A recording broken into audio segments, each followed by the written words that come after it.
नमस्कार मित्रांनो, स्वागत आहे तुमचं सर्वांचं आपल्या अंदाजे हवामानाच्या यूट्यूब चॅनलवर. चला मित्रांनो, बघूया महाराष्ट्र आणि भारताच्या कोणत्या ठिकाणी आपल्याला सक्रिय अशी प्रणाली दिसत आहे. साधारणपणे बंगालच्या उपसागरात या ठिकाणी एक आपल्याला कमी दाब क्षेत्र रूपांतर झालेलं आहे आणि आपण बघू शकता त्याच्या अवतीभोवती ढगाची दाटीसुद्धा वाढत आहे.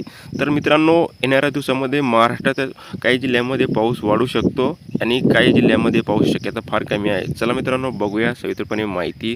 तर काय झालं आहे मित्रांनो, येणाऱ्या दिवसामध्ये काय होणार, आता मान्सूनची वारं आहे ना आता महाराष्ट्राकडे आता वाहणार अशा प्रकारे. त्याच्यामुळे काही जिल्ह्यांमध्ये चांगला असा पाऊस दिसत आहे आपल्याला.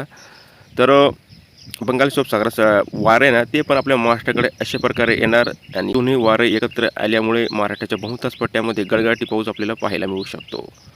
तर नकाशाद्वारे आपण बघूया कोणत्या जिल्ह्यामध्ये पाऊस शक्यता अधिक असणार. तर सिंधुदुर्ग, रत्नागिरी, कोल्हापूर, सांगली, सातारा या जिल्ह्यामध्ये आपल्याला येणाऱ्या दिवसामध्ये मुसळधार पाऊस शक्यता बनत आहे.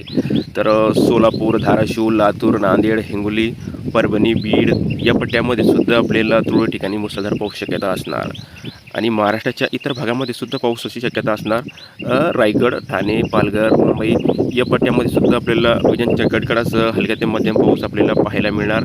पुणे, अहिल्यानगर, छत्रपती संभाजीनगरचे काही भाग, जालना, अकोला, वाशिम, बुलढाणा, अमरावती, यवतमाळ, वर्धा, नागपूर, भंडारा, गोंदिया, चंद्रपूर, गडचिरोली इतक्या जिल्ह्यामध्ये सुद्धा आपल्याला हलक्या मध्यम तर तुरळक ठिकाणी जोरदार पाऊस आपल्याला पाहायला मिळू शकतो येणाऱ्या दिवसामध्ये. तर उर्वरित महाराष्ट्राच्या काही भागामध्ये आता पाऊस शक्यता कमी असणार.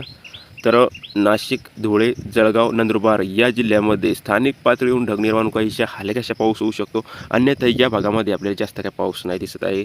तर मित्र, सध्या करता इतकंच. रोजच्या व्हिडिओ बघण्यासाठी आपल्या चॅनलला सबस्क्राईब करून सोबत बेल आयकॉनला प्रेस करायला अजिबात विसरू नका. धन्यवाद.